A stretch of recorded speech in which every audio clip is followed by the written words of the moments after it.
Hello all, welcome to Varandara's SSC YouTube channel.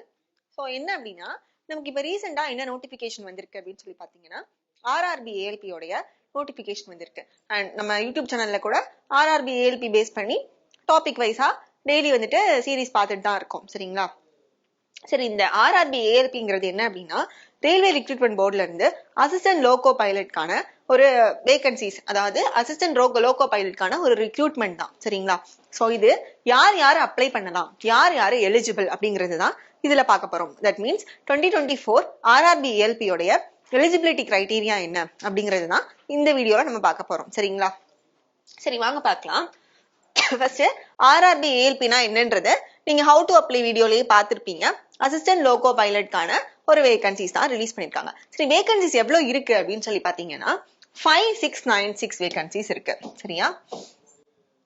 எல்லா ரீஜியன்லயும் மொத்தமா எவ்வளவு வேகன்சிஸ் இருக்குன்னா 5696 வேகன்சிஸ் இருக்கு. ரைட்? அண்ட் இது என்ன மாதிரி ஜாப், அதாவது எந்த லெவல் ஜாப் அப்படின்னு சொல்லி கேட்டீங்கன்னா லெவல் 2 ஜாப். சரியா? Level 2 job. இதோட இனிஷியல் பே எவ்வளவு இருக்கும் அப்படின்னு சொல்லி பார்த்தா 19,900ங்கிறது இனிஷியல் பே அப்படின்னு சொல்லி சொல்றாங்க. பட் ஓவராலா எனக்கு இன்ஹேண்ட் எவ்வளவு கிடைக்கும் அப்படின்னு சொல்லி பாத்தீங்கன்னா அரௌண்ட் 40K. சரியா? அரௌண்ட் 40K என்னுடைய இன்ஹேண்டா இருக்கும். ஓகேவா? சரி சரி, இதோட மெடிக்கல் ஸ்டாண்டர்ட் என்ன அப்படின்னு சொல்லி பார்த்தா மெடிக்கல் ஸ்டாண்டர்ட் A1 கிரேட் இருக்கணும். அது என்ன A1 கிரேட் அப்படின்னா எனக்கு எந்த டிசபிலிட்டிஸுமே இருக்கக்கூடாது. சரியா? வை பிகாஸ் ஒரு ட்ரெயினோட டிரைவர் அப்படின்றப்போ அவங்களுக்கு எந்த டிசபிலிட்டிஸுமே இருக்கக்கூடாது. சரியா? சோ PWD கேண்டிடேட்ஸ் என்ன அப்படின்னா இதுக்கு எலிஜிபிள் கிடையாது. சரி, என்னோட ஏஜ் வந்து என்ன இருக்கணும், ஜென்ரலா ஏஜ் எப்படி இருக்கணும் அப்படின்னா 18 to 30 இயர்ஸ்க்குள்ள ஏஜ் இருக்கணும். கரெக்டா? அண்ட் வேற என்ன அப்படின்னா ஜோன் வைஸ் வேகன்சிஸ் வந்துட்டு ரிலீஸ் பண்ணிருப்பாங்க. நம்ம நோட்டிபிகேஷன் PDF வந்துட்டு டிஸ்கிரிப்ஷன்ல கொடுக்கலாம், அதுல ஓபன் பண்ணி பாத்துக்கோங்க. சரிங்களா? சரி, அதெல்லாம் போக இது வந்து எப்போ நோட்டிபிகேஷன் ஓபன் ஆச்சு அப்படின்னு சொல்லி பாத்தீங்கன்னா இந்த month 20. Right? And next month 19 வரைக்கும் நீங்க அப்ளை பண்ணலாம். அண்ட் ஃபீஸ் டீடைல்ஸ் என்ன அப்படின்னா யூஸ்வலா எல்லாருக்கும் வந்துட்டு ஜென்ரலா 500ங்கிறது பே பண்ண வேண்டியது வரும். அண்ட் கேட்டகரி ரிலாக்ஸேஷன் படி 250ங்கிறது பே பண்ண வேண்டியது இருக்கும். சரிங்களா? சரி, கரெக்ஷன் விண்டோ எப்பத்துல இருந்து எப்ப வரை ஓபன் இருக்கும், February 20ல இருந்து February 29 வரைக்கும் ஓபன்ல இருக்கும். ஓகேவா? சரி, இது ஜென்ரலா நம்ம தெரிஞ்சுக்க வேண்டிய டீடைல்ஸ். இனி யார் யாரு எலிஜிபிள் அப்படின்னு சொல்லி பாத்தீங்கன்னா ஃபர்ஸ்ட் ஏஜ் லிமிட் பாருங்க, 18 to 30. சரியா? சரி, 18 to 30 தான் ஏஜ் லிமிட். இப்ப நீங்க UR கேட்டகரி அப்படின்னா ஃபர்ஸ்ட் ரிலாக்ஸேஷன் எப்படி இருக்கும் அப்படின்னு சொல்லி சொல்றேன். ரிலாக்ஸேஷன் என்ன அப்படின்னா இப்ப நான் வந்துட்டு OBC கேட்டகரி அப்படின்னா OBC கேட்டகரிக்கு 3 இயர்ஸ் ரிலாக்ஸேஷன். சரியா? அதாவது 30ல இருந்து ஒரு +3 33 இயர்ஸ். அதே இது SCR ST கேட்டகரி அப்படின்னா 5 இயர்ஸ் ரிலாக்ஸேஷன். சரியா? சோ இந்த மாதிரி இதுதான் ரிலாக்ஸேஷன். அண்ட் வேற யாருக்கெல்லாம் ரிலாக்ஸேஷன் இருக்கு அப்படின்னு சொல்லி பாத்தீங்கன்னா ஆல்ரெடி நீங்க ஒரு ரயில்வே எம்ப்ளாயியா இருந்தீங்க அப்படின்னா, அதாவது குரூப் D ல ஒர்க் பண்ணிட்டு இருக்கீங்க, ஒரு வேற ஏதோ ஒண்ணுல ஒர்க் பண்ணிட்டு இருக்கீங்க, ஒரு ரயில்வே எம்ப்ளாயி அப்படின்னா நீங்க 3 இயர்ஸ் கம்ப்ளீட் பண்ணிருந்தீங்க அப்படின்னா உங்களுக்கான ரிலாக்ஸேஷன் 10 இயர்ஸ் அப்படின்னு சொல்லியிருக்காங்க. சரியா?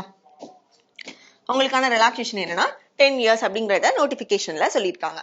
அண்ட் வேற என்ன, இப்போ நான் UR இல்ல EWS கேட்டகரி அப்படின்னா நான் எதுக்கு அப்புறம் என்னுடைய டேட் ஆஃப் பர்த் எதுக்கு அப்புறம் இருக்கணும்னா 2/7/1994க்கு அப்புறம் என்னுடைய டேட் ஆஃப் பர்த் இருக்கணும். அண்ட் அதே போல OBCயா இருந்தேன் அப்படின்னா 2/7/1991க்கு அப்புறம் என்னுடைய டேட் ஆஃப் பர்த் இருக்கணும். நான் SC/STயா இருந்தா நான் 89ல இருந்தே எலிஜிபிள். ஓகேவா?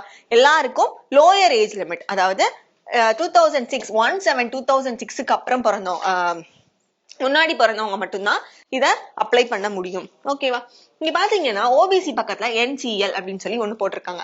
அது என்ன NCL அப்படின்னு சொல்லி கேட்டீங்கன்னா நான் கிரீமி லேயர். இதுதான் NCLன்னு சொல்றாங்க.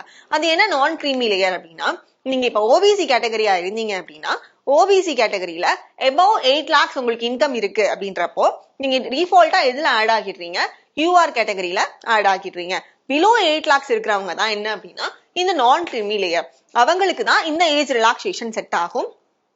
அண்ட் above 8 lakhs இருக்கிறவங்க டிஃபால்ட்டா கிரீமி லேயர், அதாவது UR கேட்டகரியில ஆட் ஆகுறப்போ அவங்களுக்கும் இதுதான் செட் ஆகும். அவங்களுக்கு இந்த ஏஜ் ரிலாக்ஸேஷன் தான். தட் மீன்ஸ் இந்த ஏஜுக்கு உள்ள இருக்கிறவங்களா இருக்கணும். அண்ட் அவங்களுக்கு என்ன இருக்காது அப்படி என்ன கட் ஆஃப் இருக்கும் அப்படின்னு பாத்தீங்கன்னா அவங்களோட கட் ஆஃபும் UR கட் ஆஃபா தான் இருக்கும். ஓகே, இப்போ ஓபிசி சர்டிபிகேட் எப்படி வாங்கணும், எஸ்சி சர்டிபிகேட் எப்படி வாங்கணும் அப்படிங்கிற டவுட்ஸ் எல்லாம் இருக்கும். இதெல்லாம் வந்துட்டு நம்மளோட நோட்டிபிகேஷன்ல கீழே சென்ட்ரல் கவர்மெண்ட் ஃபார்மேட்ல கொடுத்திருப்பாங்க. எல்லார்கிட்டயும் ஸ்டேட் கவர்மெண்ட் ஃபார்மேட்ல கம்யூனிட்டி சர்டிபிகேட் இருக்கும். பட் என்ன அப்படின்னா சென்ட்ரல் கவர்மெண்ட் ஃபார்மேட்ல வாங்கணும். அது எங்க கொடுத்திருப்பாங்க அப்படின்னு பாத்தீங்கன்னா நோட்டிபிகேஷனோட கீழே டீடைல் நோட்டிபிகேஷன்ல ஒரு அனெக்சர்ஸ் கொடுத்திருப்பாங்க. அந்த அனெக்சர்ஸ்லயே மென்ஷன் பண்ணிருப்பாங்க நீங்க என்ன ஃபார்மேட்ல வாங்கணும் அப்படிங்கறத. சோ அந்த ஃபார்மேட்ல அவங்க ஒரு டேட்டும் கொடுத்திருப்பாங்க. அந்த டேட்டுக்கு முன்னாடி என்ன பண்ணிடுங்க அப்படின்னா அந்த சர்டிபிகேட்ஸ் வாங்கி வச்சிருங்க. நான் எங்க வாங்கணும் அப்படின்னு சொன்னா இ சேவை மையம் அப்படின்னு சொல்லுவாங்க. அந்த அந்த இடத்துலதான் வந்துட்டு என்ன வாங்கணும்னா ஓபிசி சர்டிபிகேட் வாங்கணும். சரியா? சரி, இப்போ வந்துட்டு ஒரு கேண்டிடேட் வந்துட்டு எந்த கேண்டிடேட்லாம் வந்துட்டு ஏஜ் ரிலாக்ஸேஷனுக்கு எலிஜிபிள் அப்படின்னு சொல்லி பார்த்தாச்சு. ஓகே, இந்த ஏஜ் லிமிட்குள்ள இருக்கிறவங்க தான் என்ன பண்ணணும், ஆர்ஆர்பி ஏஎல்பி அப்ளை பண்ணணும். சரி, என்ன எஜுகேஷன் குவாலிஃபிகேஷன், இந்த ஆர்ஆர்பி ஏஎல்பி அப்ளை பண்றதுக்கு என்ன எஜுகேஷன் குவாலிஃபிகேஷன் வேணும் அப்படின்னு சொல்லி பார்த்தேன்னா மினிமமா நான் எஸ்எஸ்எல்சி முடிச்சிருக்கணும். சரியா? எஸ்எஸ்எல்சி முடிச்சிருந்தா மட்டும் போதுமானா போதாது. எஸ்எஸ்எல்சி கூடவே நான் ஐடிஐ பண்ணிருக்கணும். சரியா? ஐடிஐ பண்ணிருக்கணும். என்ன ஃபீல்டுல எல்லாம் பண்ணிருக்கணும் அப்படின்னா that is 19,900 pay level 2 medical standard A1 இருக்கணும். and என்ன அப்படின்னா suitability for persons with benchmark disability PWBB என்ன கிடையாது, suitable கிடையாது. ரைட்? and விஷன்க்கும் கூட ஒரு சில இது கொடுத்திருக்காங்க, 6/6 இருக்கணும் அப்படின்ற மாதிரி கொடுத்திருக்காங்க. ஐ பவரும் வந்துட்டு நோட்டிபிகேஷன்ல மென்ஷன் பண்ணிருப்பாங்க. சரிங்களா? இந்த லிமிட் குள்ள இருக்கணும் அப்படின்ற மாதிரி கொடுத்திருப்பாங்க. ஓகே, இப்ப பாருங்க, இதுதான் நம்மளுடைய என்ன அப்படின்னா மினிமம் எஜுகேஷன் குவாலிஃபிகேஷன் என்ன இருக்கணும் அப்படின்றத கொடுத்திருக்காங்க. அதாவது மெட்ரிகுலேஷன் ஆர் எஸ்எஸ்எல்சி. சரியா? பிளஸ் ஐடிஐ ஃப்ரம் எங்க அப்படின்னா ஒரு ரெகக்னைஸ்ட் இன்ஸ்டிடியூட்ல இருந்து நான் வந்து ஐடிஐ முடிச்சிருக்கணும். யாரு என்னென்ன ஃபீல்டுல முடிச்சிருக்கணும் அப்படின்னு பாத்தீங்கன்னா fitter, electrician, instrument mechanic, millwright, maintenance mechanic, mechanic radio and TV, electronics mechanic, motor mechanic, அப்புறம் wireman, tractor mechanic, armature and coil winder, அதுக்கப்புறம் mechanic diesel, heat engine, turner, machinist refrigeration and air conditioning mechanic. சரிங்களா?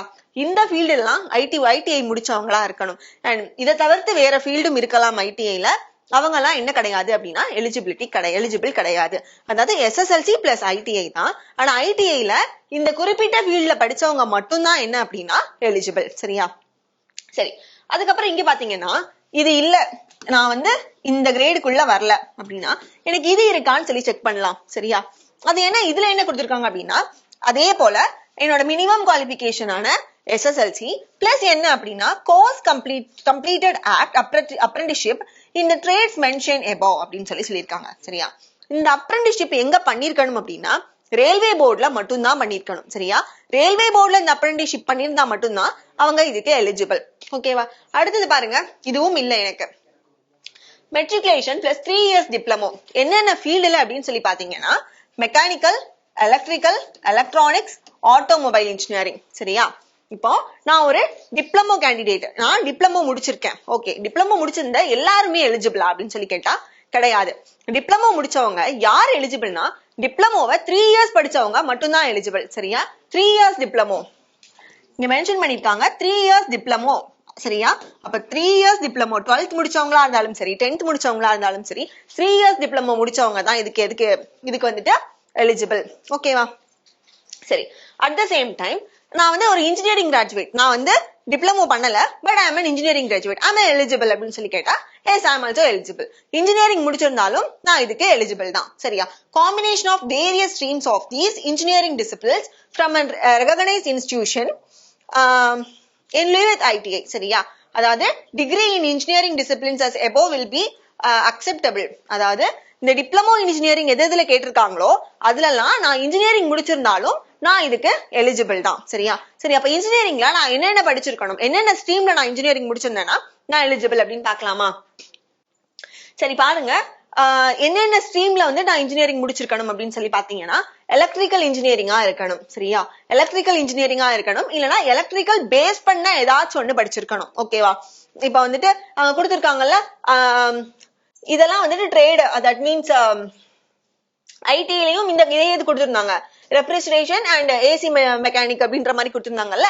So அதே போல நான் வந்து electrical engineering முடிச்சிருக்கணும், இல்லனா electrical engineering base பண்ண ஏதோ ஒரு இது முடிச்சிருக்கணும், அதுலயே ஸ்ட்ரீம்ஸ் இருக்கும்ல அதுல ஒரு இன்ஜினியரிங் முடிச்சிருக்கணும். சரியா? எப்படி கொடுத்திருக்காங்க? Electrical engineering and combination of various streams of electrical engineering. சரியா? சோ எலக்ட்ரிக்கல் இன்ஜினியரிங் உடைய வேரியஸ் ஸ்ட்ரீம்ஸ் இருக்கும், அதுல முடிச்சிருக்கணும். சரிங்களா? அண்ட் எலக்ட்ரானிக்ஸ் இன்ஜினியரிங் அதாவது ட்ரிபிள் டிபார்ட்மெண்ட், இசிஇ டிபார்ட்மெண்ட், இதெல்லாம் டைரக்டா இருக்கலாம், இல்ல இதோட அலைடு ஸ்ட்ரீமாவும் இருக்கலாம். ஓகேவா? அண்ட் இசிஇ வந்துட்டு அதே போல ட்ரிபிள் இசிஇ, இசிஇயோடைய அலைடாவும் இருக்கலாம், ட்ரிபிள் உடைய அலைட் ஸ்ட்ரீம் ஏதாச்சும் இருக்கலாம், அதுல நீங்க முடிச்சிருந்தாலும் நீங்க எலிஜிபிள் தான். அண்ட் மெக்கானிக்கல் இன்ஜினியரிங், இப்ப மெக்கானிக்கல் இன்ஜினியரிங் முடிச்சிருக்கேன் அப்படின்னா நான் எலிஜிபிளா? எஸ், மெக்கானிக்கல் முடிச்சிருந்தாலும் எலிஜிபிள் தான். அண்ட் ஆட்டோமொபைல் இன்ஜினியரிங் முடிச்சிருந்தாலும் எலிஜிபிள் தான். இப்ப வந்து ஒரு சிலர் கேட்கலாம், நான் வந்துட்டு இன்ஜினியரிங் கிராஜுவேட்ஸ் எல்லாருமே எலிஜிபிளா? நான் கிடையாது. இந்த 4 ஸ்ட்ரீம்ஸ்ல இருக்கிற இன்ஜினியரிங் கிராஜுவேட்ஸும் இதோடைய கம்பைன் இன்ஜினியரிங் பண்ணிருக்கவங்களும் எலிஜிபிள். நான் வந்து இப்ப பிஇ கம்ப்யூட்டர் சயின்ஸ் முடிச்சிருக்கேன், நான் எலிஜிபிளா அப்படின்னு கேட்டா no, I am not eligible. BTech ஐடிக் முடிச்சிருக்கேன், நான் எலிஜிபிளா அப்படின்னு கேட்டா no, I am not eligible. சரியா? சோ நான் இந்த ஸ்ட்ரீம்ஸ்ல முடிச்சிருந்தா மட்டும்தான் நான் என்ன ஆர்ஆர்பி ஏஎல்பி அப்ளை பண்றதுக்கு எலிஜிபிள். Got it? அண்ட் வேற என்ன கொடுத்திருக்காங்க? ஏன் வந்துட்டு நமக்கு இந்த ஃபீல்ட் எல்லாம் மட்டும்தான் அப்ளை பண்ண முடியும் அப்படின்னு சொல்றாங்க அப்படின்னா, இதெல்லாம் பேஸ் பண்ணி தான் நம்ம சிபிடி 2ல நமக்கு ஒரு டிபார்ட்மெண்டல் பேப்பர் இருக்கும். கரெக்டா? சோ இதெல்லாம் பேஸ் பண்ணி சிபிடி 2 நடக்க போகுது. சோ அதனால இந்த ஸ்ட்ரீம்ஸ் மட்டும்தான் நமக்கு எலிஜிபிள்னு சொல்றாங்க. இது போக என்ன எலிஜிபிலிட்டி இருக்கு அப்படின்னு சொல்லி பாத்தீங்கன்னா, பிசிக்கல் ஸ்டாண்டர்ட், மெடிக்கல் ஸ்டாண்டர்ட் அப்படிங்கிறது வந்துட்டு once you clear CBT 2 clear பண்ணதுக்கு அப்புறம் உங்களுக்கு பிசிக்கல் எக்ஸாமினேஷன், மெடிக்கல் எக்ஸாமினேஷன் சொல்லிட்டு நடக்கும். அண்ட் அதுல வந்துட்டு அதுக்கு முன்னாடியே வந்து நீங்க என்ன செக் பண்ணிக்கணும் அப்படின்னா, உங்களோட ஐ பவர் அண்ட் பிசிக்கலி நீங்க ஃபிட்டா அப்படின்றத செக் பண்ணிட்டு அப்ளை பண்ணுங்க. சரிங்களா? சோ இதோட நோட்டிபிகேஷன் எப்ப வரைக்கும் ஓபன்ல இருக்கும் அப்படின்னு சொல்லி பாத்தீங்கன்னா, February 19 வரைக்கும் ஓபன்ல இருக்கும். நம்ம வெரண்டா ரேஸ்ல இதுக்காக ஆன்லைன் பிளஸ் ஆஃப்லைன் கோர்சஸ் போயிட்டு இருக்கு. சோ யூஸ் பண்ணிக்கோங்க. அண்ட் யூடியூப்ல கூட இதுக்கான ஃப்ரீ கோர்சஸ் போயிட்டு இருக்கு. சரிங்களா? So make use of it. And எல்லாரும் லாஸ்ட் டேட் வரைக்கும் வெயிட் பண்ணாம அதுக்கு முன்னாடியே அப்ளை பண்ணிருங்க. ஓகேவா? Okay, thank you.